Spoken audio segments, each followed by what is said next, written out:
seperti yang minggu lalu kita udah bilang, kalau kita akan kembali lagi di Movie Time mulai bulan ini.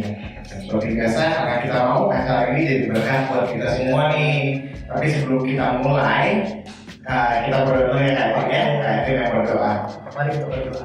Bapa di surga, terima kasih pada sore hari ini Engkau tolongin membuka kami semua setiap anak-anak view yang ada di rumah yang menyaksikan acara ini Tuhan. Dalam Engkau tolong acara ini biar acara ini bisa memberkati dan menguatkan iman kami Tuhan. Engkau tolong kami sebagai host yang ada, bahkan terlebih lagi narasumber yang sudah ada Tuhan, biarlah kami semua diberikan hikmat, bahkan marifat daripada Tuhan, agar apa yang kami perbincangkan sebentar Tuhan, apa yang akan kami sharing Tuhan, itu bisa memberkati bagi kami semua, khususnya anak-anak view yang ada. Terima kasih Tuhan, yang menjadi syukur doa kami, dalam nama Yesus kami berdoa, haleluya, amin. Amin. Nah, seperti yang kita ngomongin minggu lalu, kita ada segmen baru ya Kak. Ya, segmen apa namanya Kak? Segmennya Miracle Among Us. Keren ya? Miracle Among Us. Apa sih Miracle Among Us? Itu mujizat yang gimana ya sih? Yang ada di dekat kita.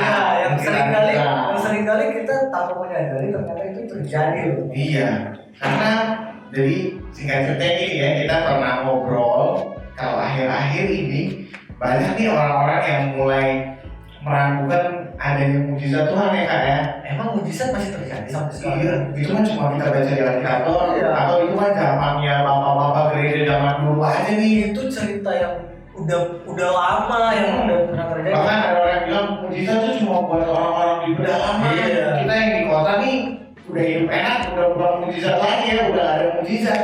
Nah, tapi justru dengan adanya segmen ini kita mau kalian bisa lihat bahwa sebenarnya di sekitar kita dekat-dekat ya, mungkin orang yang ada tetangga kita, teman kita di gereja, bahkan orang-orang yang kita kenal, atau bahkan kita sendiri sebenarnya sudah terima mujizat itu ya Kak ya. Yang paling parahnya lagi kalau bisa dikatakan bahwa ternyata apa yang sudah pernah kita alami ternyata itu mujizat. Kita menganggap itu yang biasa aja, itu udah kejadian ya istilahnya hoki aja deh. Iya, coba orang bilang beruntung, bukan beruntung, itu padahal itu pertolongan Tuhan, mujizat Tuhan yang terjadi dalam hidup kita. Dan kita udah janji juga kalau hari ini kita akan ada narasumber spesial. Ini seorang pendeta muda, yang pasti pendeta muda di GPDI juga, yang akan jadi narasumber kita hari ini. Siapa orangnya? Dan dia sudah mengalami langsung itu. Ini ceritanya sebenarnya sih kita semua mengalami langsung mujizat Tuhan, tapi ada hal yang spesial yang dialami oleh kakak kita yang satu ini ya. Jadi kita panggil dengan narasumber kita hari ini. Please welcome kakak kita yang satu, kalian boleh lihat dulu. Kakak Jovi Robert. Halo. Silakan dipakai mic-nya.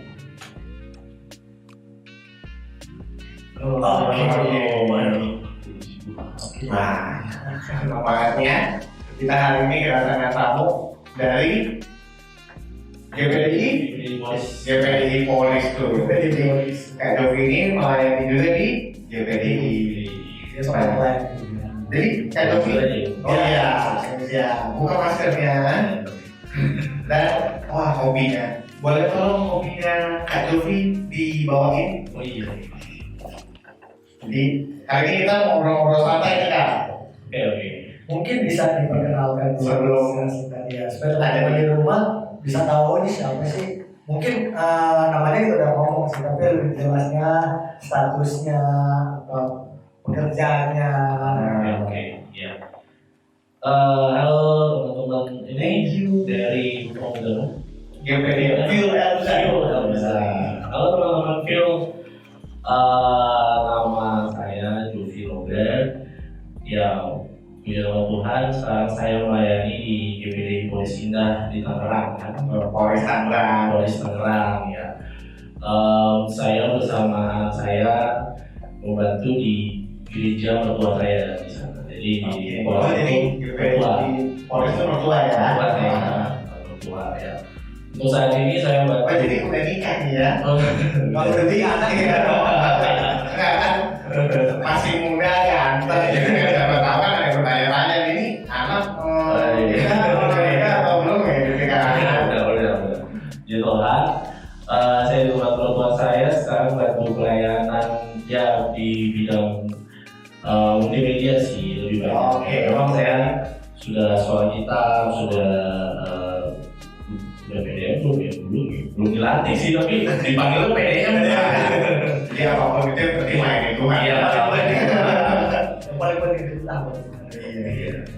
Ya. Terus ya sejauh ini saya masih karena yang kejadian yang nanti akan saya ceritakan, saya lebih banyak fokus di multimedia dulu karena memang belum bisa banyak aktivitas. Tapi puji nama Tuhan sekarang udah bisa jalan-jalan nih. Udah mulai kita mau datang ke Jogi itu dari tahun lalu ya. Dari tahun lalu. Udah tidak mau tapi keadaannya tahun lalu Mas belum memungkinkan Kak Jogi untuk hadir. Akhirnya urut puji Tuhan kita dapat kesempatan kali ini. By the way kalau boleh tahu Kak Jogi ini sekolah kita di mana sih? Kan sekolah kita tuh banyak banget nih. Iya, di sekolah kita Batu. Oh, di Beji. Beji. Tapi nggak sama aku. Tapi kan kita harus pura-pura nanya. Jadi Kak Jogi ini teman aku waktu di sekolah kita ya. Aku kelas 1, Kak Jogi kelas 2 bareng sama host yang sebenarnya nih di sini nih kayak ini istriku. Ya. Jadi ini teman-teman kalau kalian mungkin dari jauh nggak gitu kelihatan ya. Tapi kalau kalian lihat Kak Jogi ini ada yang berbeda dengan kita. Itu sama kali ini nggak berbeda. Ada luka kalau kalian lihat di tangannya Kak Jovi, kalau bisa kelihatan kalau atau nanti kita bisa nampilin fotonya nanti ya. Dan nggak usah nanti kita foto dan kita tampilin.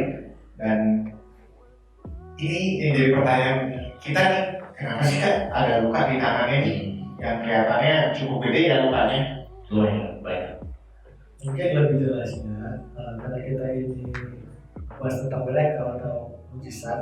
Ya. Mungkin dari yang Jojo ngomong tadi, sebenarnya ada hal besar apa yang terjadi di kehidupan Jojo. Singkat ceritanya dulu nih, intinya dulu nih, apa yang terjadi sih sebenarnya? Iya, intinya ya, jadi tahun lalu bukan sekitar memang bulan April ya, bulan April ya kalau diizinkan saya sama keluarga saya mendapatkan musibah kecelakaan gas LPG itu meledak.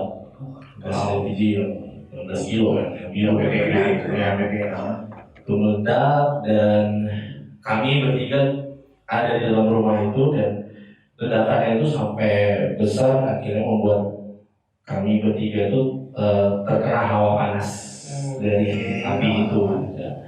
Dan sampai singkat cerita kami masuk rumah sakit dan luka yang diterima oleh istri saya itu agak lumayan besar sehingga akhirnya dia tidak sempat selamat. Jadi memang Tuhan panggil dia. Jadi dari kejadian itu ya di situ dan puji nama Tuhan. Tuhan masih tolong saya sama anak saya. Anak saya laki-laki umur 2 tahun sekarang. Waktu kejadian masih 1 tahun 2 bulan 3 bulan gitu ya. masih banget ya. Masih kecil. Puji nama Tuhan, kami dirawat selama 2 bulan di rumah sakit dan setelah keluar dari rumah sakit itu bulan Juni, saya ingat tanggal 9 Juni kami keluar dari rumah sakit ya, dan proses pemulihan terus terjadi sampai sekarang kami masih menjalani proses, tapi ya memang harus ada bekas luka ya, Di tangan ini kalau nanti tapi ya kita tampilin ya. menjadi ucapan syukur kami, Tuhan masih izinkan kami untuk bisa menjalani hidup lagi, dan saya yakin ini bukan suatu hal kebetulan ya, ini adalah mujizat yang Tuhan berikan dan pasti ada tujuan Tuhan untuk ayah dan anak saya. Mungkin kalau aku sih pengen tahu kalau yang anak dari itu seberapa parah, maksudnya lukanya kena di mana aja? Oh iya. Jadi karena ini hanya hawa panas ya, karena saya Itu bukan apinya ya? bukan ya kami waktu ibaratnya ruangan ini meledak. Nah itu kan ada api, memang api, tapi tidak sempat sampai membakar burning itu enggak. Jadi memang hanya lewat aja, cuma lewat doang ya. Jadi istilahnya kalau mungkin kita akan berimajinasi kan dengan situasi waktu itu. Mungkin dari dapur kan, itu pasti biasanya di dapur dong. Di dapur, jadi lewat di kamar itu satu rumah. Jadi memang posisinya di kamar atau di ruang tamu? Di ruang tamu saya. Di luar berarti. Oh iya, kita di ruang tamu. Jadi rumah di ruang tamu gitu ya. Jadi itu istri sama anak sama kami bertiga semua ada di situ. Jadi tiga-tiganya kejadiannya ada di dalam rumah itu ya, di ruang tamu. Di dalam situ, jadi kita nggak sempat sampai terbakar gitu. Jadi hawa panas, makanya yang terkena itu yang tidak ditutupi baju aja. Kayak saya kan pakai celana panjang, tapi pakai lengan pendek segini, jadi lukanya ya sebatas sampai. Oh jadi lukanya sampai ke sini ya? Kalau saya mau buka ini. Ini guys, kalau kalian mau lihat nih, ada bekas luka yang jadi pengingat kejadian waktu itu nih. Ini kiri kanan saya kira-kira seperti ini.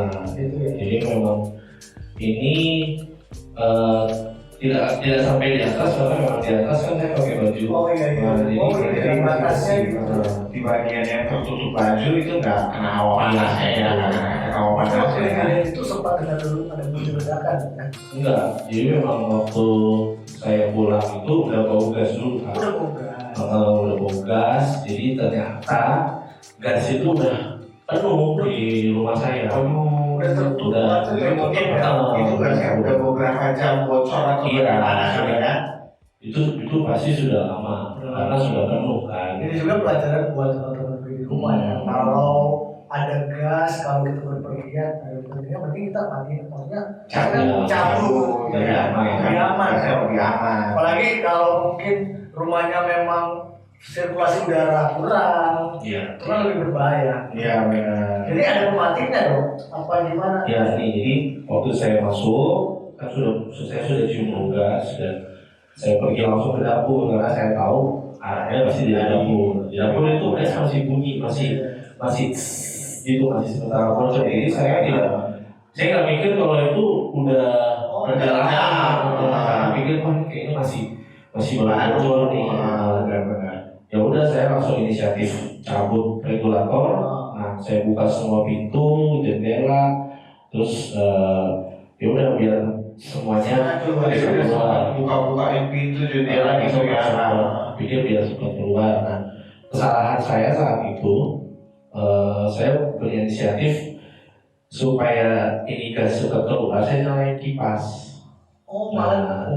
Jadi dia keluar airnya. Waktu kita nyalain kipas kan apapun itu lah, kalau kita nyolokin colokan itu ada percikan api itu. Nah waktu saya colok itu kipas langsung apa ya? Iya langsung apinya nyamper ke gas lagi ya. Langsung meledak. Itu udah ya udah langsung gelap, saya udah nggak tahu apa-apa. Saya langsung cari istri saya sama anak saya dan saya lihat anak saya udah di bawah plafon saat itu. Jadi itu ledakannya sampai ke atas plafon. Sampai lantai 2. Jadi sampai lantai 2, iya. Saya kan tinggal terpisah sama mertua saya, jadi saya nggak satu rumah. Iya. Jadi kita beda rumah. Jadi memang kondisinya saya baru dari rumah mertua. Dan langsung, udah istri saya keluar. Nah, istri saya itu mobil saya kan terbakar. Nah, dia lari keluar, kemungkinan dia tersambar api dari mobil. Jadi istri saya sempat mengalami terbakar. Jadi dari kalian bertiga, cuma istrinya Kak Yofinol yang istilahnya terbakar sama apinya. Karena saya waktu mau keluar, entah saya nggak tahu kenapa saya nggak berani buat Jadi setelah saya gendong anak saya berdiri di depan pintu. Saya tahu tuh mobil kebakar dan saya entah kenapa ya mungkin Tuhan ingatkan saya atau gimana saya nggak tahu, saya nggak berani keluar. Jadi waktu satpam datang, satpam sempat dulu pakai yang gas itu, mobil saya mati apinya, baru saya jalan keluar. Gitu. Jadi atau mungkin memang istri saya ya seperti saya yang aja lukanya nggak sampai terbakar. Akhirnya karena dia terbakar, mukanya dia paling parah. Mungkin refleks kali ya, ketika orang kan nyari awal yang ruangan yang lebih terbuka kan, tapi ternyata di depan mobil kondisinya terbakar. Bajunya kan pasti nempel gas. Iya benar juga. Di situ kemungkinan analisa saya ya, soalnya saya nggak lihat dia terbakar saat itu. Berarti untung ya, berarti waktu kejadian pasti ada refleks ini ya, soalnya mukanya kan nggak kena kan. Kalau muka sih kena juga, cuma dia nggak tahu juga ya, Tuhan masih melindungi kalian. Terus saya juga gimana nih, pokoknya setelah 2 minggu lewat itu, jadi waktu awal muka saya juga dibungkus kayak Bungkus juga. Bisa kayak mumi gitu ya. kayak mumi, tangan kaki semua kayak muka semua dibungkus gitu. Anak saya juga dibungkus semua. Kalau kondisi anak Dodi gimana? Ya kurang lebih sama kayak saya. Jadi cuma di bagian yang nggak Iya. baju ya. Sebenarnya kita bertiga itu kurang lebih sama. Yang kita area lukanya Harusnya ada di situ kurang lebih sama saya. Mungkin istri saya karena dia pakai celana pendek ya, mungkin agak lebih banyak gitu, tapi seharusnya sih sama. Yang tidak nggak tutup baju itu aja. Dan kalau boleh tahu nih, istrinya Kak Dovi pada waktu itu setelah kebakaran itu memang langsung Tuhan panggil atau enggak? Jadi Masih sempat bertemu. setelah kejadian kita langsung pergi naik mobil aja, ada tetangga saya langsung bawa kita ke IGD, dan ya udah terakhir kita ketemu ya di IGD itu. Jadi kita langsung dipisah, ada 3 kasur, saya anak saya di tengah, istri saya di ujung. Kami cuma dipisah sama 3 tirai, ya cuma sama tirai aja. kan ada di rumah sakit. Itu udah terakhir saya lihat mendengar suara istri saya. Oh jadi masih kondisinya masih sadar ya? Masih sadar, istri saya masih sadar. Jadi dia masih ya inilah luar biasanya istri saya waktu itu, waktu di mobil dia cuma bilang Tuhan izinkan ya Pak gitu. Jadi memang di kondisinya yang udah itu saya benar-benar menggigil karena kan kulitnya terbuka semua itu ya. Saya hanya di tangan saja saya menggigil luar biasa gitu, apalagi dia yang 1 badan. Tapi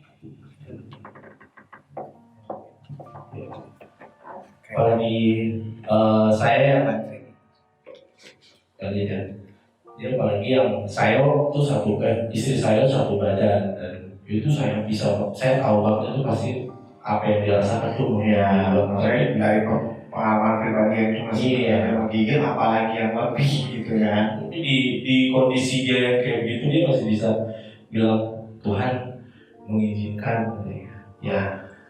Di proses jalan ke rumah sakit itu kita masih nyanyi. Wow, Masih nyanyi. ini sih Pelajaran Tuhan. pelajaran banget sih berarti rasanya kita yang mungkin nggak seberapa ngalamin kejadian yang nggak baik aja, kadang kita ngeluh. Dan kita dengar ceritanya dari Kak Dovi sendiri, istrinya dalam keadaan yang sudah terbakar. Kalau boleh tahu berapa persen ya kebakaran? 90%. Guys, 90%. Jadi tinggal 10% dari badan yang nggak kena efek api. Hidupnya cuma 10% tadi. Iya. Dalam keadaan kayak gitu masih bisa bilang Tuhan baik. Itulah istri saya berkata gitu, dan justru dia yang maafin saya. Di kondisi dia yang sangat parah itu justru dia yang maafin saya. Dan akhirnya kehidupan dia juga jadi saksi buat tetangga saya yang nganterin, yang kebetulan saat itu non muslim. Jadi dia juga mendengar, dia yang menyaksikan sendiri bagaimana kuasa Tuhan itu dari istri saya. Jadi memang di akhir-akhir hidupnya pun dia masih bisa realisasi. Jadi ini sore hari ini sih, wow, ini belum keseluruhan kisahnya nih ya. Ini baru sampai di kejadian Awal kisah. kejadian utamanya. Ini udah memberkati kita banget nih. Maksudnya siapa yang sangka sih dalam keadaan kayak gitu masih bisa bersyukur. Ya, kita manusia yang kadang cuma mungkin cuma apa ya, sakit-sakit sedikit, udah mulai aduh kok Tuhan begini sih kasih kejadian kayak gini buat kita, atau mungkin yang akhir-akhir ini sempat mengalami COVID, Iya. ya kan kita lagi ramai COVID ya, sempat kena COVID terus mungkin sempat keluar dari mulut, aduh Tuhan kenapa harus gue yang kena gitu, gak orang lain, Tuhan ini kenapa sih Tuhan izinin gue yang kena gitu. Dan kita lihat malam hari ini Kak Yofi dengan istrinya yang sudah mengalami kejadian yang bukan cukup sih, ini parah tapi dari mulutnya itu masih keluar ucapan syukur gitu. Dan ini jadi pelajaran buat kita semua bahwa memang gak gampang sih ya Kak ya, mungkin gak gampang ya, mungkin aku sudah bener nangis tapi gak gampang dalam keadaan kayak gitu mengucap syukur. Tapi ya tapi memang kalau menurut firman Tuhan itu ya Kak yang harus itu yang harus kita lakukan sebagai orang-orang yang percaya sama Tuhan. Tuhan bilang bersyukur dalam segala hal, bukan cuma hal baik, bahkan hal dulu kayak gini nih yang kejadian sama Kak Yofi. Tapi itu gak gampang sih. Iya itu gak gampang. Waduh. Hari ini sih jadi pelajaran banget buat kita semua. hal bro. Oke, kita Iya, tapi sih misalnya ya, udah itu kejadian kan udah berapa bulan ya? Masih apa nggak sih kalau lihat arti? Kalau lihat di sini lihat tabung gas ke dapur. Kalau trauma sih udah, kalau sama gasnya sih trauma sih udah enggak, cuma kejadiannya itu yang masih apa ya? masih kebayang gitu, kondisi malam itu tuh yang masih belum bisa hilang sih. Oh itu kejadian malam. Iya, trauma kejadiannya itu yang masih belum Pas lagi lihat anak ya. Aku juga udah punya anak sih. Iya. Karena aku udah bertahun. Itu kalau sakit doang juga dikali orang stres deh. Iya. Lagi dengan kejadian seperti itu. bicara orang tua guys. Ya, tapi istilahnya kalau kita membayangkan kan. Calon deh. Kalau kalah Kalau saya nggak tahu. Dia kan ngerasain juga kan perasaan gimana lihat aduh itu pakai adik sih. ya itu sih yang sudah buat saya sedih juga waktu itu. Kenapa kalau anak saya juga yang Tuhan izinkan kena masalah gitu, kenapa kayak dulu saya, kalau saya aja ya udahlah gitu kan. Jadi kenapa harus sama saya juga? Tapi saya yakin Tuhan pasti punya maksud lah.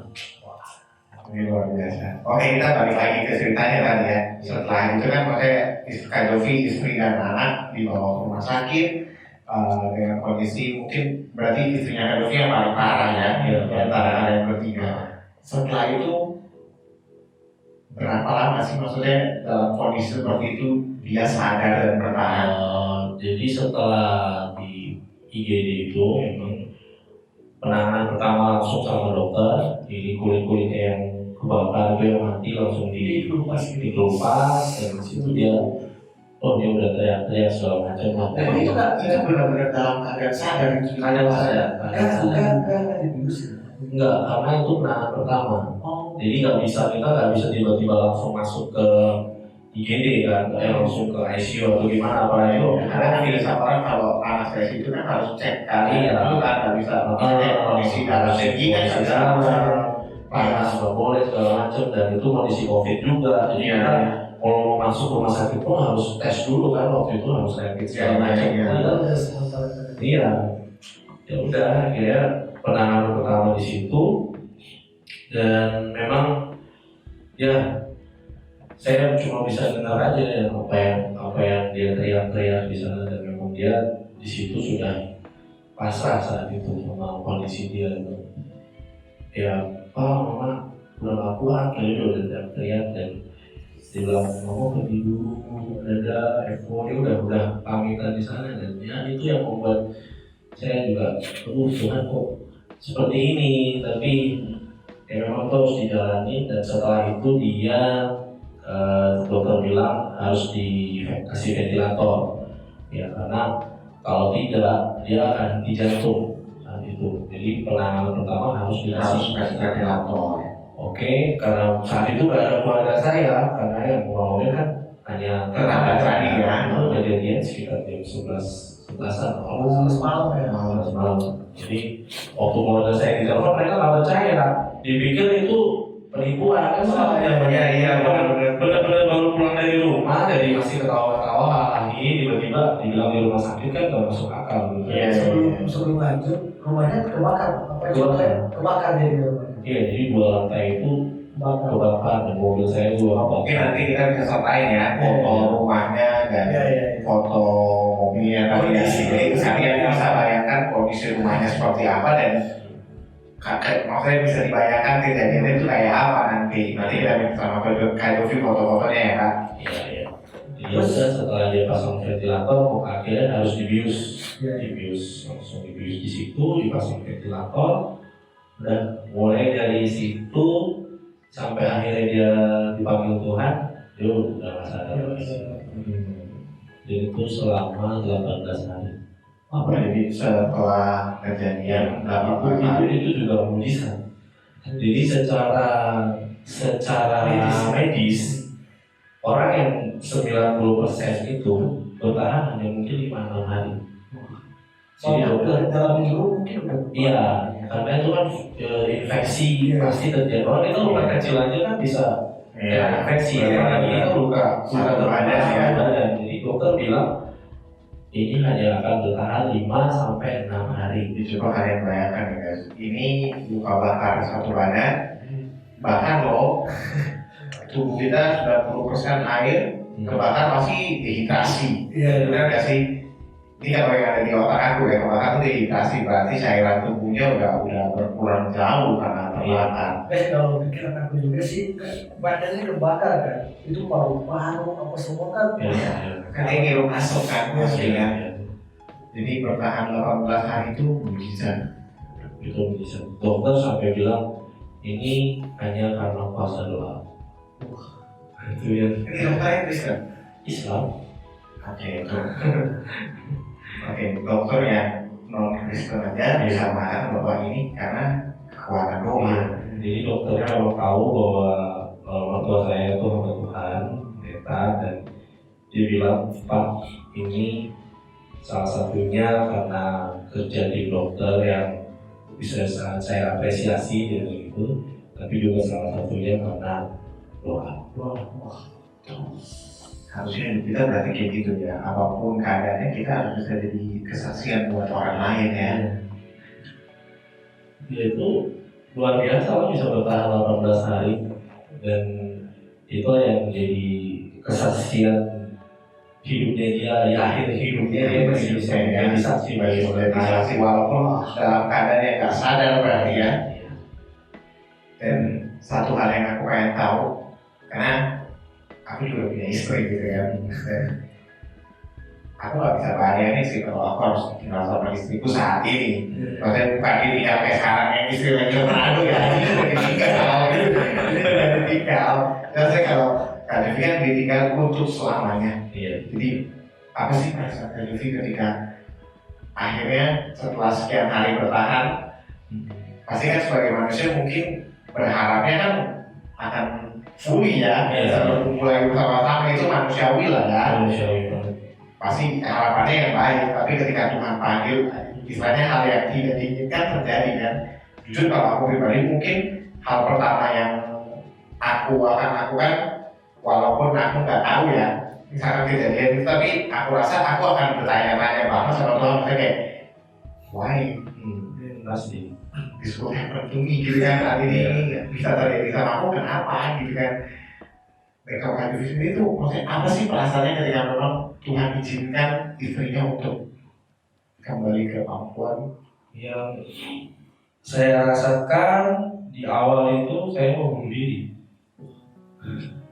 Karena saking campur aduk. Iya, saya udah melihat, saya melihat diri saya seperti ini, saya melihat anak saya Iya. seperti itu, apalagi saat kami keluar dari rumah sakit dan harus mengalami bekas luka yang seperti ini. Iya, iya. Terlebih lagi anak saya itu jari-jarinya itu akhirnya bengkok karena keloidnya ini bertumbuh dengan tidak wajar. Gitu. Akhirnya membuat jari-jarinya tidak bisa lurus. Dan di situ saya benar-benar mikir, aduh, ini pikiran bodoh saya.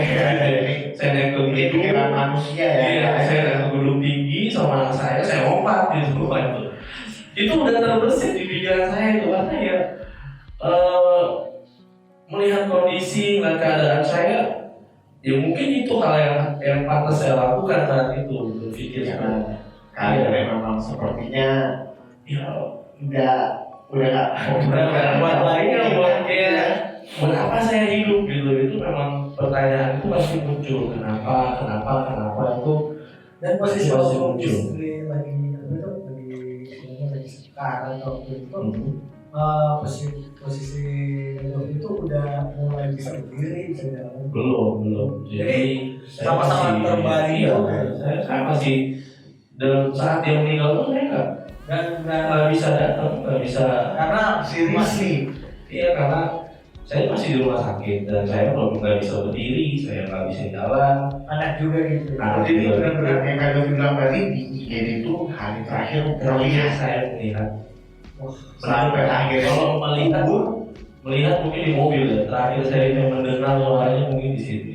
jadi sampai akhirnya istrinya kayak itu dikuburkan itu udah nggak ketemu, udah nggak ngeliat. Kita lihat lagi. Wow. Jadi saya Tidak Ini dibayar. kan tidak pindah, masuk ke ruangan nggak? Karena tidak, saya masuk ke ruangan ya karena istri saya saat itu direpit dia positif ternyata. waduh, Oke, jadi dalam keadaan kayak gitu pun di rapid ternyata positif. Jadi istri sama anak saya positif. Akhirnya mereka harus ruangan khusus. Jadi terpisah. ICU dan ICU-nya pun ICU khusus gitu untuk yang pasien COVID. Sedangkan saya di kamar biasa. Saya bisa masuk di kamar biasa karena setelah di rapid ternyata saya negatif. Ya udah, saya ada di kamar itu dan waktu istri saya meninggal, saya di situ, anak saya di ICU dan istri saya di tempat yang berbeda. Tuh, Ya kebayang sih. ya. Nggak kebayang. Tapi kalau sampai aku yang ngalamin sih, aku nggak bisa bayangin aku ada di posisinya kayak terus dibayangin. ya aku juga mau bayangin dong. Ada Kemudian ada satu hal yang luar biasa ya yang mau aku bagiin. Bagaimana cara kerja Tuhan itu mengatur semuanya. Mungkin Tuhan izinkan istri saya dipanggil Tuhan, Ya. tapi dengan skenario yang luar biasa menurut saya. ya. Jadi begini, setelah kami saya masuk ke ruangan, istri saya di tempat di ICU, dan saya drop waktu itu. Jadi saya mengalami namanya infeksi paru-paru. Jadi saya kayak sesak napas lagi ya. Tapi karena apa ya, asap-asap kopi itu kan. Iya, karena asap dan karena luka yang ini infeksi dan infeksinya udah menjalar ke paru-paru. Itu bisa begitu ternyata ya. Oke. Jadi saya sesak napas, saya nggak bisa nafas, saya susah untuk bernafas. Akhirnya saya harus masuk ICU. Nah, selama di ICU saya ngalamin koma selama 5 hari. Sempat koma dan kondisi saya itu lebih parah dari istri saya waktu itu. Jadi istri saya sama anak saya itu mulai stabil, mereka grafiknya udah mulai bagus lah. Saya yang turun, drop. Jadi saya infeksi paru-paru dan harus di ICU selama 5 hari. Jadi di situ memang ada perjuangan, dokter bilang udah 50-50 lah. Dibilang kalau memang dia ini kuat, jadi memang badan saya ini melawan itu virus, melawan itu infeksi, bisa sembuh. Tapi kalau badan saya makin drop, ya udah sudah pasti lewat. Dan ini posisi dalam istilahnya dalam bentuk frustasi ya. Belum. Saat itu kan masih baru awal. Baru awal ya. Di situ, Jadi istrinya juga masih ada ya. Iya. Masih panggil ya. di situ masih. Nah ini yang saya bilang skenario itu. Iya. Jadi memang mungkin secara bawah sadar saya saya masih harus berjuang di situ untuk anak dan istri. Karena dokter bilang kalau badan dia melawan nih, dia bisa pulih. Tapi kalau badan dia lemah, dia akan semakin drop dan meninggal. Dan saya 5 hari itu nggak sadar diri. Setelah sadar, saya masih sekitar 3 atau 4 hari saya lupa di ICU. Nah, singkat cerita, hari Selasa saya keluar, hari Selasa siang saya keluar, itu tanggal 12 Mei, 12 Mei saya keluar siangnya, dan paginya, besok paginya tanggal 13 Mei istri saya meninggal. Jadi baru dari koma, baru keluar dari ICU. Jadi saya sudah sadar 3-4 hari lalu. ya. Dengan saya keluar dari ICU dengan kondisi tekanan darah normal, kondisi paru-paru pernapasan baik, kondisi saya sangat stabil sekali, dan Tuhan panggil istri saya. Bisa dibayangkan kalau Tuhan panggil istri saya sebelum saya koma, mungkin saya sudah lewat juga saya. Waktu koma kayak dalam tanda kutip ya udah lah ya gitu. Alam bawah sadar saya mungkin bilang udah istri lu udah nggak ada, buat apa lu hidup gitu kan? Ya benar-benar. Jadi kan Tuhan atur semuanya sedemikian rupa. Tuhan izinkan istri saya dipanggil, tapi dengan skenario yang bagus dari Tuhan menurut saya. Betul. Ya kita mengambil suatu hal yang baik lah dari suatu kejadian ini. Dan ini yang saya lihat, memang Tuhan mau nunjukin sesuatu gitu. Dan itu yang saya bersyukur banget. Kok bisa ya? Ya si Jojo datang lah pagi itu mau melihat kondisi saya, dia bisa melihat sendiri lah bagaimana kondisi saya saat Kak Dovi ini salah satu teman baik lah ya kita ya. Kita setelah dari sekolah kita, keluarga kita dan Kak Dovi dan beberapa teman lain ada yang cukup dekat. Di waktu itu aku sempat nengok Kak Dovi di rumah sakit dengan kondisi yang alisnya masih botak, gitu ya, masih terus mukanya masih semua dibungkus perban waktu itu. Terus ada yang boleh dibuka tapi masih basah gitu ya, masih basah gitu mukanya. Dan kita ini aku bukan sebagai host ya, ini aku sebagai temannya Kak Dovi. Aku aja dan istri pada waktu itu kayak kita nggak bisa terima bahwa kita kehilangan istrinya Kak Dovi karena kita cukup dekat, keluarga kita cukup dekat. Makanya kayak aku bilang, aku tidak bisa membayangkan kalau aku yang ada di posisinya Kak Dovi waktu itu gimana. Makanya tadi aku tanya, apa sih yang Kak Dovi rasain waktu itu gitu. Karena aku yang cuma temannya aja, kayak kita yang cuma temannya, jadi kita ada kayak Tuhan kenapa sih gitu. Harus salah satu orang yang dekat sama kita, orang yang baik sama kita yang harus Tuhan panggil lebih dahulu.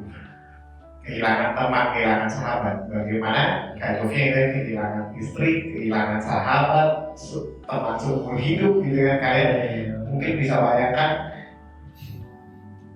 nggak usah bayangin gitu ya, itu nggak bisa dibayangin. Itu berat gitu. Makanya aku tanya, sekarang yang aku pengen tahu gitu, apa sih, karena kita orang Kristen, tapi kalau ada nggak sih maksudnya kayak ayat yang menjadi kekuatan buat Kak Dovi pada waktu itu? Maksudnya kayak dengan ada orang yang sebutkan atau Tuhan ingatkan satu ayat yang bisa membangkitkan semangat Kak Dovi yang tadi katanya udah sampai berpikir untuk bunuh diri aja deh, tanpa dia gua bisa gua mati aja deh. Mungkin titik baliknya. Iya. Dari kejadian ini jadi gimana supaya kita bisa apply gitu. Kalau ini yang sebelum istri saya meninggal ya, jadi sebelum istri saya meninggal itu saya mundurkan, saya agak mundur sedikit di jam 3 pagi, dia meninggal jam 5 pagi, sekitar jam 2 atau jam 3 pagi saya kebangun dan saya melihat WhatsApp dari orang tua saya, dari orang tua saya. Dia kasih tahu kondisi istri saya, jadi dia update terus. Karena dari ICU kita semua nggak bisa lihat apa-apa kan, jadi hanya dari dokter aja yang menjaga, dikirim dan dia kasih tahu kondisinya memang agak berat malam itu. Jadi semuanya infeksi virus itu udah ke paru, sudah ke lambungnya, sudah ke mana-mana lah. Dan Oh, berarti karena juga karena virus ya, karena luka itu sih, luka itu infeksi dan COVID-nya itu juga memperberat kondisinya.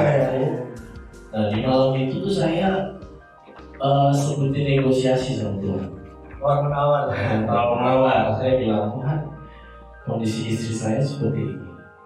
Dan kalau dia hidup, oke lah, let's say Tuhan izinkan dia hidup. Tapi dia akan mengalami luka yang sisa, bekas luka yang lumayan banyak di badan, 90%. Dia juga sudah mengalami paru-parunya, organ dalam ya. Dan ada kemungkinan dia juga akan cuci darah karena ginjalnya juga sudah kena gitu. Jadi saya bilang Tuhan, kalau Tuhan izinkan dia hidup, sembuhkan dengan sempurna. Tapi kalau tidak, ya saya istilahnya merelakan Tuhan panggil dia. Jadi di malam itu memang saya ada negosiasi sama Tuhan. Dan ya mungkin karena memang saya sudah sebagai suami sudah merelakan, istilahnya kalau Tuhan panggil, akhirnya sudah mungkin Tuhan nunggu saya rela juga kali waktu itu. Iya. Tuhan mungkin ya belum tahu cara kerja Tuhan ya. Tuhan lah nih kapan ya anak mau ngelepas gitu ya.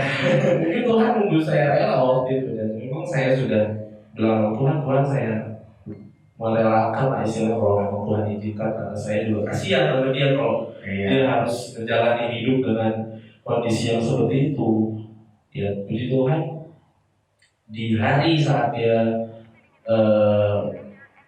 Tuhan panggil, Jadi ini beberapa yang harus negosiasi Bang. iya, di hari saat Tuhan panggil, memang Tuhan kasih saya kekuatan.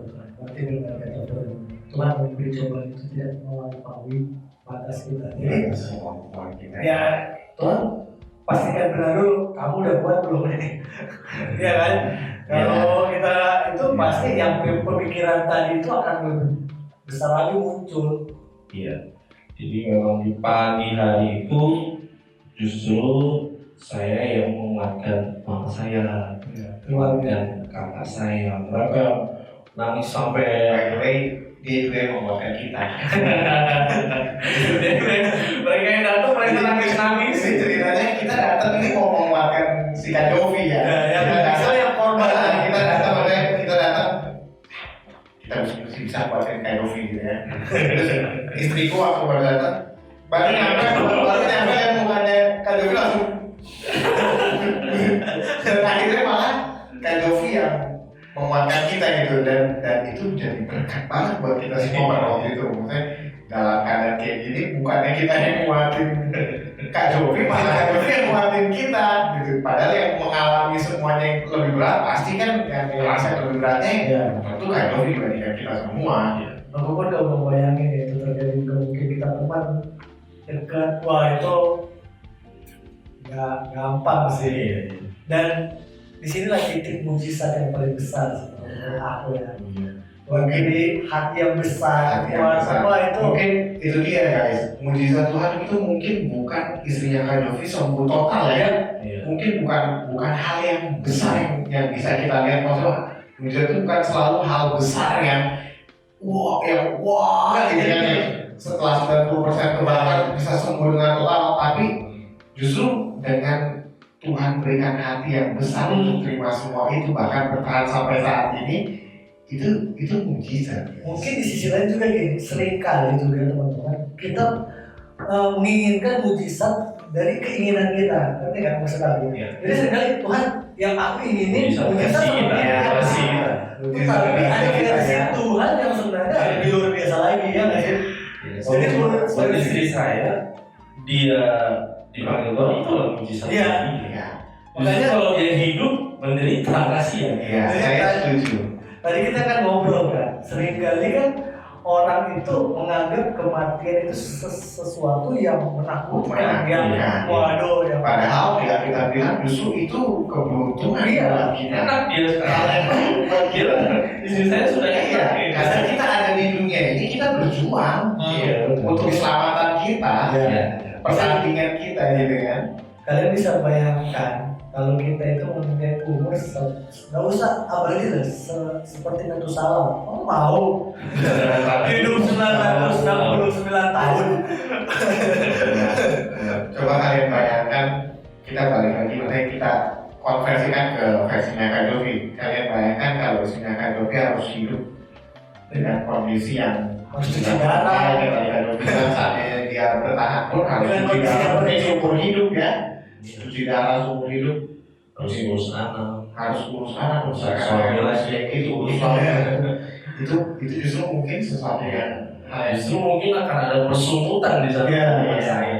Makanya benar Berkeluarga kami. Tuhan itu tidak pernah salah ya. Tuhan tidak pernah salah. Karena kalau kita orang yang beriman ya, memang kalau mungkin coba kamu yang alami, wah itu memang juga berat sih. Tapi Iya. di sisi lain kalau kita memang benar-benar dengan Tuhan itu, kalau kita apa ya tahu maksud Tuhan, itu akan kita seperti Daud. Ingat nggak cerita Daud ketika anaknya meninggal? Orang pelayan-pelayannya kan bingung kan, loh waktu anaknya sakit, dia itu sampai nggak mau makan, pokoknya memang berdoa atau tapi ketika mati, ya udah, istilahnya ya dia biasa aja. Iya. Orang bingung loh gimana, dan jawabannya kan luar biasa. Ketika dia masih sakit, dia berdoa, siapa tahu Tuhan bisa menolong. Iya. Tapi ketika Tuhan sudah ambil, ya udah dia mau gimana lagi, mau nangis pun memang secara manusia kita mungkin iya nggak sih. Jadi istilahnya mujizat terbesar yang Tuhan kasih ke Daud pada waktu itu ya kebesaran hati yang gembira gitu ya. Iya. Jadi sih, wah itu luar biasa sih. ini kita diberkati banget sama ceritanya Kak Yofi hari ini. Yuk, saya waktu itu juga diingatkan dengan papa saya sendiri. Jadi betul ya. Nempel saya. Pendengaran itu ya, pendengaran juga ya. Saya udah ngobrol waktu itu tentang sadar pesak kabel ini. Iya. Tentang api ya. Iya, itu Api loh.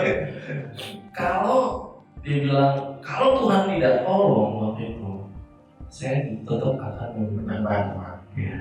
wah itu saya khotbahkan itu saya khotbah pertama saya di tempat mertua saya. Wah. Itu saya masih ingat. Oke. Jadi saya berdoa, saya berkhotbah tentang 3 jawaban doa, iya, tidak, dan tunggu. Nah, terkadang kita semua berharap Tuhan jawab iya nih. Iya kan? Kita berdoa, saya minta A Tuhan, dikasih A sama Tuhan. Iya. Maunya seperti itu. Betul. Tapi kita tidak menyiapkan hati kita buat kita terima jawaban yang B, tidak. Iya. Nah, itu yang saya khotbahkan dan saya diingatkan kembali dengan cerita itu. Masihkah kau menyembah aku saat aku kasih Tidak. jawaban tidak?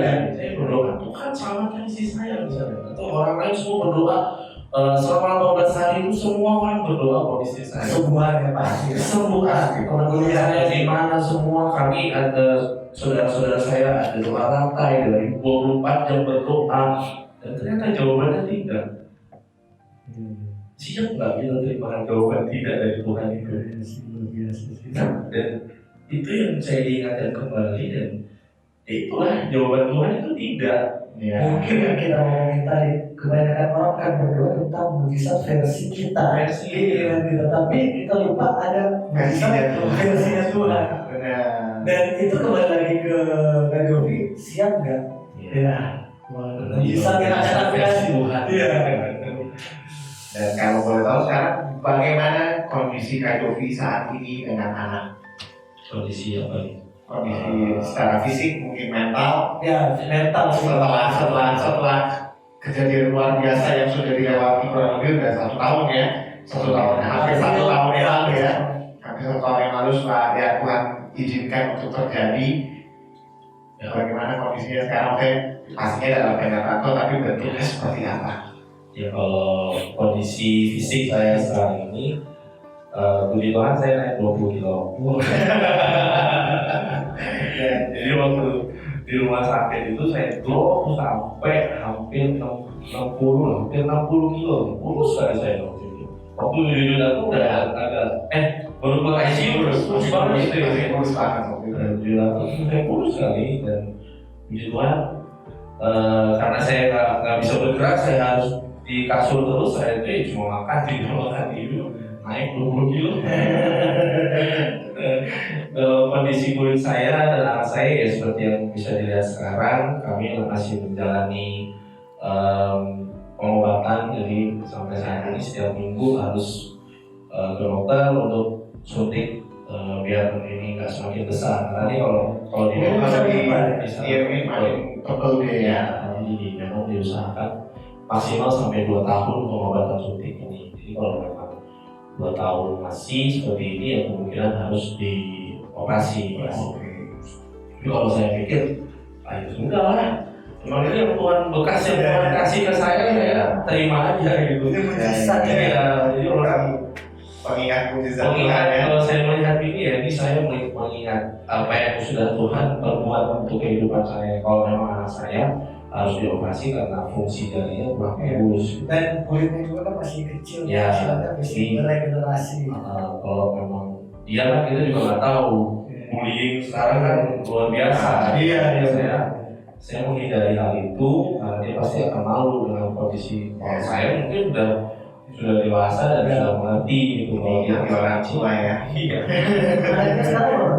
2 tahun. 2 tahun. Baru Februari kemarin 2 tahun. Wah, hampir seumuran anak kamu dong. Oh iya. Dan aku Januari, 31 Januari 2 tahun. Iya, ya beda sebulan. Beda sebulan ya. Wah, Jadi lagi lucu-lucunya ya. Ya, banyak ngomong. Iya. banyak ngomong ya. Tapi akan aku balik lagi ya. Luar biasa Tuhan itu ya. Kalau Tuhan kasih sesuatu yang besar ya dalam diri yang kata Jujur tadi, malah kita yang dikeluarkan, itu luar biasa. Itu luar biasa. Ya, Itu yang justru lagi itu dia yang kerennya dalam keadaan apapun mereka masih jadi berkat kalau kita semua pada waktu itu kayak gitu. istilahnya gini loh, secara manusia ini habis semua. Mau harta, mau tubuh kita. Aku ingat Ayub, ya nggak sih? Iya. Ya nggak sih? Cuma versinya yang berbeda, anaknya ada. Kalau Ayub kan istrinya anak ketiga kan, istilahnya. Ya. Ini maksudnya memang hampir versinya Ayub udah kebakar, maksudnya udah kehilangan apapun kebakar. Ayub kan ada penyakit lagi, jadi waktu ini luar biasa sih.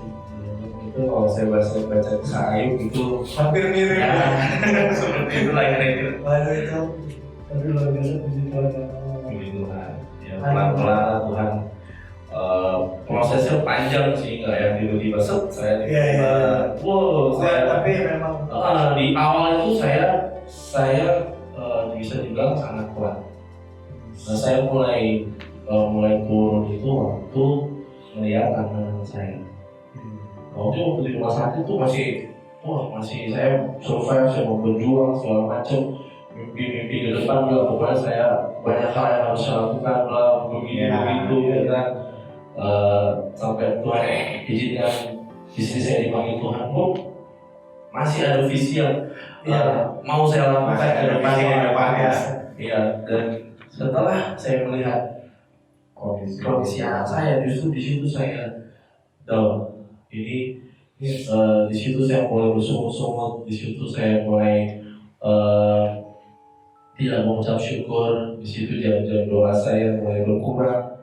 Jadi memang ada kondisi saya down ya. tidak, kuat nih orang melihat saya itu di awal itu memang seperti itu ya, itulah kondisi yang saya alami. Tuhan kasih saya kekuatan memang, tapi justru sisi manusianya iblis masuk di situ, dia tahu celahnya di situ dan dia masuk di situ. Saya bilang saya mau bunuh diri apa segala macam. Di fase itu ya? Fase setelah saya keluar dari rumah sakit. Jadi waktu di rumah sakit memang Tuhan kasih saya kekuatan sekali di situ, dan memang saya berpikir banyak hal yang harus saya lakukan.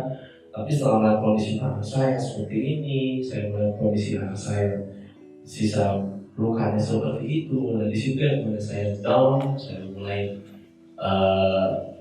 depresi. Di sana saya mulai ingin bunuh diri dan segala macam. Tapi puji nama Tuhan, itu nggak sampai kejadian gitu. Apa yang membuat akhirnya bangkit lagi?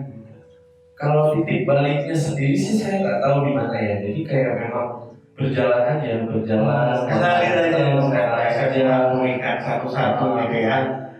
Mulai pulihkan kondisi saya sudah mulai bisa jalan, saya sudah mulai bisa terima, saya belum bisa ngapa-ngapain, jadi dari rumah aku masih belum bisa ngapa-ngapain. Secara kesehatan Tuhan mulai pulihkan pelan-pelan. Ya puji nama Tuhan, saya nggak sampai bunuh diri, saya nggak sampai murtad. Ada teman saya bilang, lu nggak murtad tadi bagus bro. Soalnya kita aja yang maksudnya ngebayangin aja itu udah dari. Iya. Terus saya aja bilang, gua aja sampai murtad. Jadi ceritanya saya ketemu teman saya 2 minggu lalu, kita sharing cerita-cerita tentang ini, dan ternyata dia bilang, gua tuh hampir murtad gara-gara dulu. Bayangin nggak? Gue tahu lu sama istri itu bukan orang jahat, bukan penjahat. Harus ngalamin gitu ya. Harus mulai dididik kayak gini. Rasanya Tuhan tuh gak adil, Tuhannya jahat. Itu juga yang ada di pikiran aku pertama kali pas denger. Pasti komplain dong, saya Pasti komplain. Dan dia bilang, gue hampir murtad ngeliat lu kayak gini. Tapi ketemu lu sekarang udah dengan kondisi begini, Tuhan kasih kekuatan, mulai pulih. Gue mulai berpikir, even Tuhan itu jahat, ya bilang, even ya misalnya, tapi kan Tuhan jahat, misalnya Tuhan itu jahat, gue malah tetap nyembah Tuhan. Seandainya Tuhan pun jahat, tapi jahatnya Tuhan itu jauh lebih baik dari baiknya manusia. Kalau yang ini sih versi jahatnya Tuhan nggak lebih baik, pokoknya versi jahatnya Tuhan lebih baik dari versi baiknya manusia. Aku ingat karena kita ngobrol firman Tuhan ya. Aku ingat apa sih cerita tentang Hizkia. Kalian tahu kan Raja Hizkia itu? Mungkin akan kelihatan Tuhan itu jahat karena Hizkia kan orang baik kan. Dan dia komplain loh. Tuhan saya baik loh ini. Tapi kan itu rancangan Tuhan kan. Kamu harus mati. Istilahnya kan gitu. Dengan penyakit kamu. Tapi kalau kita belajar kan tentang, kalau teman-teman juga mau baca-baca firman Tuhan, kita telah deh. Itu cerita tentang Hizkia. Cuma kalau dia waktu itu mati, istilahnya dia ikut rencana Tuhan. Israel nggak akan gitu deh. Ya nggak sih? Iya. Ya, Tuhan memang kasih waktu, tapi ada konsekuensinya. Iya. Ya nggak sih? Iya. Tuhan kasih waktu berapa? 18 tahun. Tapi dengan 18 tahun itu ada hal yang buruk terjadi akhirnya. Dan memang benar sih, kita harus, Tuhan itu pernah salah. Bicara komplain nih, saya komplain sama Tuhan. Ya pasti komplain ya. Tuhan saya ini udah gini-gini loh. Inilah akhirnya mulai hitung-hitungan waktu itu sama Tuhan. Jadi di fase ini ada fase saya kuat, fase saya lemah. Di fase lemah ini saya mulai hitung-hitungan sama Tuhan. Tuhan, saya udah pelayanan loh. Iya. dari saya pemuda, saya ketua pemuda, saya udah begitu saya melayani musik, saya sampai akhir sekolah Alkitab, saya pelayanan di tempat ini, saya nggak kasih setengah-setengah buat kamu Tuhan. Udah banyak yang aku lepasin ya. Istilah kata, saya SMA aja nggak ikut ekskul gara-gara gereja. Simpel gitu. Selama ini udah all out. Tuhan, saya udah kasih semua, kenapa mengalami kayak gini? Itu terus di pikiran saya lama, nggak tiba-tiba saya dapat jawaban. Dan sampai pada akhirnya memang Tuhan kasih langsung jawaban ke saya, tidak audible, tapi Tuhan kasih pengertian ke saya. Gue gak minta itu semua itu. Gue gak minta lu kembali di pelayanan tuh, gue gak minta. Dia bilang, itu kan kewajiban lu. Iya sih, benar sih. Siapa yang minta? Berhenti bang. Siapa yang minta lu ngedit video sampai jam 4 pagi? Siapa yang minta? Jadi kamu pukul sih. Aku sendiri kayak ada yang pukul sih. Ya Tuhan nggak minta ya selama ini. Ini gak minta. Ini kewajiban. Itu lu anak Tuhan, lu kewajiban. Lu hamba Tuhan. Kita semua ini pesulungnya Tuhan ya. Namanya kita punya pekerja misalnya di rumah kita punya asisten rumah tangga. Memang kewajibannya bekerja. Bukan lu terima kasih ya. Udah tuntutnya menuntut. Ya lu belajar ya kewajiban lu. Iya belajar. Nggak ada yang kita belajar. Lu kan kalau terima kasih sama kita, makasih udah belajar. Makasih udah belajar. Iya benar juga gitu kan. Mulai gini, bener sih. Karena gini, kita belum pasca kan. Kita akan pasca. Kita bukan cuma agung istilahnya. Kalau Tuhan pengen jauh, gue mati loh. gue sampai hancur loh. Kamu lebih parah. Podcastnya yang mau buat dan dia kan ngomong, aku ini Tuhan loh, raja loh, kayak buat kamu tapi mau mati mau hancur buat kayak kamu. filmnya kalau Tuhan mau males ya. Iya. Lebih parah loh. Yaudah dah, lu yang kasih kayak saya. Tukeran ya. Ya sebenarnya sih aku kan minta. Itu dulu Tuhan kasih Wah itu luar biasa loh guys. Kita boleh tepuk tangan dulu ya buat Nani ya. Biasa. Ini luar biasa banget kesaksian dari Kak Jovi.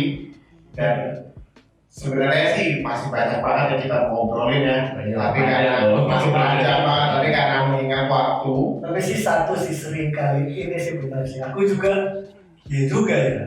Kita sering kali berpikir ya dalam hati, aku udah ngobrolin ini dia benar. Tapi sih Tuhan ada ngomong, saya nggak minta itu kewajiban kamu. Iya. Itu yang harus kita lakukan sebagai anak Tuhan. Iya. Seringkali kita berpikir kan kita terlalu memikirkan soal Apa yang udah kita lakukan? Iya. Buat Tuhan. Tapi Tuhan ada ngomong itu memang harus kamu lakukan. Kita berpikir apa yang udah kita lakukan ke Tuhan. Kita nggak pernah berpikir apa yang udah Tuhan lakukan ke kita. Iya. Yang Tuhan udah lakukan itu Yang lebih besar. kalau biasanya itu buku itu nggak ada Bahkan apa-apanya. pasca itu selalu mengingatkan kita tentang apa yang baru datang. Jadi pengorbanan kan, pengorbanan. Pengorbanan Tuhan di kayu salib.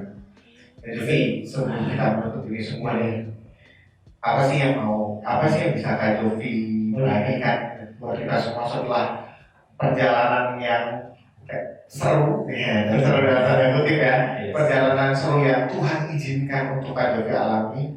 Apa sih pesan Kak Jovi buat kita semua nih, anak-anak muda yang saat ini mungkin bisa dibilang banyak orang mengalami kesusahan ya karena keadaan sekarang ya. Karena kita tahu di COVID ini mungkin ada yang gajinya dipotong, bahkan mungkin ada yang harus terpaksa berhenti kerja karena dikeluarkan oleh perusahaan, atau mungkin yang sedang baru bangun usaha tiba-tiba usahanya harus terputus karena keadaan. Maksudnya kita semua punya problemnya masing-masing. Apa sih yang mau Kak Jovi sampaikan? Karena bukannya Kak Jovi ekspor dalam mengalami kesusahan ya. Tapi kan setelah apa yang kita dengar hari ini luar biasa yang Tuhan izinkan terjadi, dan keadaannya sekarang sudah luar biasa. Tuhan pimpin, bahkan Tuhan bilang Kak Jovi sendiri bilang sekarang dalam kondisi dalam keadaan yang sangat baik. Dan itu tadi yang kebanyakan mungkin yang kayak Jovi ngomong tadi, saya itu udah berbuat kepada Tuhan loh. Biasanya kan gitu kan, udah ada hitung-hitungan gitu. Oh, saya dapat masalah. Iya, masalah Apa sih yang mau Kak Jovi sampaikan juga buat kita semua? Kalau untuk kita bisa tiba-tiba berubah secara drastis itu mungkin 1-2 orang yang bisa mengalami hal itu. Seperti saya pun, saya mengalami proses untuk saya bisa merubah pola pikir saya. Ada sampai titik ini. Iya. Dan mungkin teman-teman yang saat ini tuh pasti bertanya-tanya, kenapa sih saya mengalami hal ini? Kenapa sih saya mengalami hal ini? Saya sudah beriman sama Tuhan, saya sudah percaya sama Tuhan, sudah melakukan ini itu. Dan kalau kita lihat di Ibrani 11, di mana ada saksi-saksi iman di sana, yang kita lihat, yang kita tahu selama ini semua ditolong Tuhan. Ya, Abraham ditolong Tuhan, Musa ditolong Tuhan, Nuh ditolong Tuhan. Tapi kita belum baca bagian akhir dari saksi-saksi iman itu. Di sana ada Paulus yang disesat, ada Stefanus yang dilempari batu, dan semakin Tuhan yang mengalami masalah. Jadi perjalanan iman kita itu tidak hanya seperti Abraham, Nuh, Musa, dan orang-orang hebat lainnya. Kita juga harus melihat ada Saulus di sana, ada Paulus di sana yang disesat, ada Stefanus dan Petrus dan semua murid-murid Tuhan Yesus. Kurang baik apa mereka? Kurang baik apa kalau mau hitung-hitungan coba? Ya kan? Tapi mereka harus mengalami hal itu. Yang saya bisa ambil di sana, yang harus kita lakukan saat ini tetap bertahan, tetap berharap sama Tuhan. Kita nggak akan tahu kapan Tuhan memulihkan kehidupan kita saat ini. Kita nggak akan tahu. Yang Tuhan mau kita tuh bertahan. Saya nggak tahu kapan saya akan Tuhan benar-benar pulihkan kembali kondisi saya nggak tahu. Tapi Tuhan mau saya tetap bertahan mengikut Tuhan. Karena di sini ujian iman kita. Di saat pekerjaan kita nggak ada, di saat uang kita nggak ada, di saat seolah-olah dari jalan keluar, Tuhan melihat lu masih beriman dalam gue. Ayub dikasih segala macam itu mau dilihat, masih nggak dia beriman? Iblis sendiri akan ngomong masih. Wah, kalau Tuhan ada negosiasi. Coba coba Ayub kasih, masih nggak dia bertahan sama Tuhan? Sebenarnya simpel sih. Itu aja sih, masih nggak kita bertahan buat mengikuti Tuhan? Atau kita mau murtad, pindah agama atau mau gimana? Intinya Tuhan mau lihat, masihkah engkau masih ikut? Tanpa mujizat versi kita, masihkah engkau masih ikut? Karena yang pasti mujizatnya selalu menyertai kita ya. Mujizat masih ada. Ngomong as dengan mujizat masih sekitar kita. Masih ada. Setiap mujizat yang kita alami itu pasti ada tujuannya. Pasti ada tujuannya. Jadi setiap mujizat yang terjadi, kita harus saksikan itu. Itu yang Tuhan mau. Luar biasa. Jadi setiap kejadian yang kita alami itu ada goalnya. Ada goalnya Tuhan. Di 2011 itu saksi iman. Jadi setiap kejadian itu memang harus saksikan. Memang itu untuk menceritakan. Tuhan nggak bisa bercerita lagi kepada manusia siapa dia, kehebatan dia. Dia lewat kejadian-kejadian itu, lewat orang-orang yang Tuhan pilih lah di sini. Ini satu hal yang saya dapat juga. Saya yakin saya dipilih Tuhan. Dan kalau teman-teman diizinkan juga mengalami itu, kan Tuhan memilih kalian gitu, buat mengalami hal itu untuk dijadikan kesaksian. Iya, ini luar biasa banget. Dan Tuhan tahu orang ini mampu apa? Iya, saya yakin 1 Korintus 10 dan 13 itu nggak bohong ya, tidak mencobai melebihi kekuatan kita. Karena Tuhan tahu orang ini pasti mampu. Iya. Mungkin aku nggak alami karena mungkin Tuhan tahu. Tapi mungkin ada hal lain yang bisa. Oke lah, sebelum kita tutup, tapi nggak kerasa ya? Nggak kerasa ini mungkin udah 1 jam kali ya. Lama juga ya, tapi karena narasumber kita luar biasa dan memang kesaksiannya luar biasa dan bisa memberkati kita semua. Kita bersyukur sekali malam hari ini Kak Jovi bisa ada bersama dengan kita di sini. Thank you Kak Jovi buat waktunya. Setelah tahun lalu belum bisa bergabung, akhirnya kesampaian juga di tahun ini. Dan ada hal baru juga. Ada hal baru yang kita dapat. Sebelum tutup Kak Edi mungkin sedikit aja apa yang Kak Edi dapat dari cerita hari ini. Kalau aku sih, ya itu tadi perkataan yang luar biasa. Seringkali kita berpikir kita udah banyak melakukan hal-hal untuk Tuhan, udah istilahnya udah banyak hal lah, udah all out istilahnya, dan kita pikir itu udah menjadi plus banget buat Tuhan. Tapi tanpa kita sadari, ya Tuhan sebenarnya nggak butuh itu. Bukan Tuhan nggak butuh sih, tapi ya itu memang kewajiban kita. Dan ya untuk hal-hal mujizat itu yang seringkali kita katakan tadi bahwa seringkali kita memaksakan mujizat versi kita ya, tapi ada versi Tuhan dan kita itu memang harus siap. Ada ulatan Tuhan. Iya, ini yang akan aku lakukan. Kalau aku pribadi mungkin yang aku dapat hari ini kita harus merubah pola pandang kita sih. Mujizat itu melihat mujizat itu dari sudut pandang Tuhan. Iya, dari sudut pandang bukan manusia. Mungkin mujizat itu tidak selalu harus membangkitkan orang yang sudah mati. Mujizat itu mungkin tidak orang lumpuh berjalan, orang buta melihat yang kelihatannya wah. Tapi bahkan hal-hal kecil yang Tuhan kasih dalam hidup kita itu mujizat. Mungkin kayak seperti yang Tuhan bikin, kayak seperti yang Bapak tadi kan Sadrak Mesak Abednego. Kalau keinginan kita mujizat itu Tuhan hindarkan mereka dari perapian, itu keinginan kita kan mujizat. buat faktanya mujizat Tuhan itu harus dari dalam hati. Iya, mereka tetap harus masuk ke perapian. Iya. Di versi kita mujizat di luar api. Iya, di luar api. Iya kan?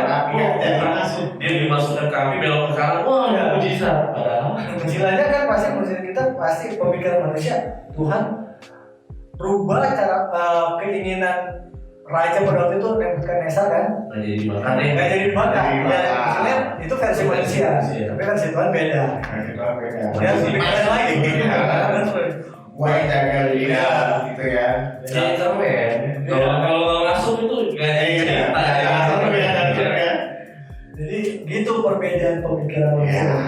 Jadi kita harus lihat dari sudut pandang Tuhan. Jadi konklusi hari ini mereka ngomong masih ada di sekitar kita, tinggal bagaimana kita melihat mujizat.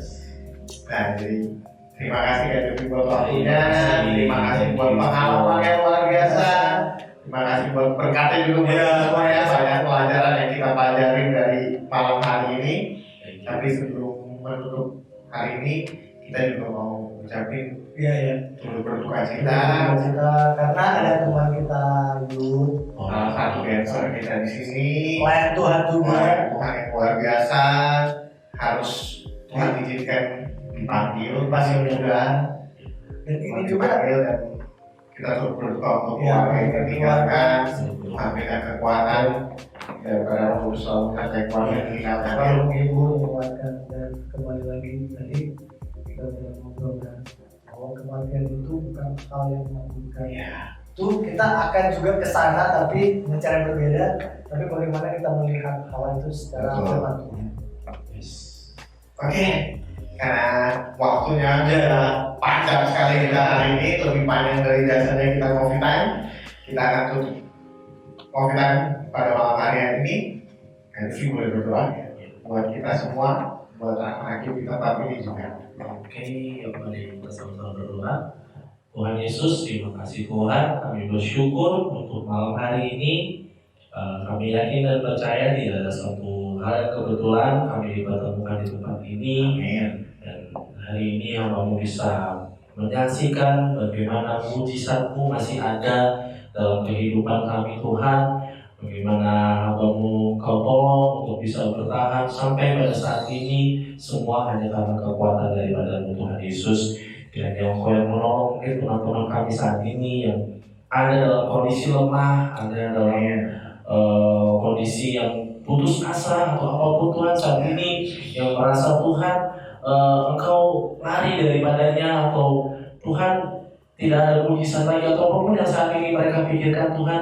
Kiranya melalui podcast ini Tuhan bisa menjadi berkat bagi setiap anak-anak muda yang menonton Tuhan, bahwa mujizat-Mu masih ada Tuhan, mujizat-Mu masih ada sampai saat ini Tuhan. Engkau masih sanggup untuk menolong kami Tuhan Yesus. Bila Engkau terus berikan kekuatan bagi setiap anak muda di tempat ini untuk bisa bertahan melewati masalah-masalah yang ada ya Bapa. Walaupun kami merasa itu berat Tuhan, tapi bersama-sama dengan Engkau kami yakin dan percaya bahwa kami akan bisa melewatinya Tuhan Yesus. Karena ini adalah kekuatan yang daripada Tuhan Yesus untuk bisa menolong kami melewati setiap masalah yang ada ya Bapa. Terima kasih Tuhan. Bila anak-anak pemuda di tempat ini bisa terus maju, bisa terus semangat melayani Engkau ya Bapa. Terima kasih Tuhan. Berdoa juga untuk keluarga yang telah ditinggalkan. Biarlah Engkau juga yang telah mengizinkan Tuhan Yesus anakmu ini dipanggil oleh-Mu. Biarlah Engkau berikan kekuatan, selalu penghiburan terjadi bagi untuk keluarga yang ditinggalkan ya Bapa. Terima kasih Tuhan Yesus. Kami rindu juga acara ibadah kami bisa berlangsung seperti kembali normal Tuhan. Kami bisa kembali bersama-sama bertatap muka. Bila kami berdoa supaya ini tidak berlangsung secara terus-menerus, tapi kami bisa kembali lagi bersama-sama memuji, membesarkan nama Tuhan tanpa terhalangi oleh apapun ya Bapak. Terima kasih Tuhan Yesus. Kami bersyukur untuk podcast kami pada malam hari ini. Kami serahkan ini hanya di dalam nama-Mu. Kami berdoa dalam nama Yesus. Haleluya. Amin. Sebelum kita berpisah, kembali ingatkan jangan lengah, tetap pakai masker, jaga jarak, jauhi kerumunan, cuci tangan karena masih belum berakhir ya. Dan di akhir kata terima kasih semuanya yang sudah menonton. Waktunya ngobrol.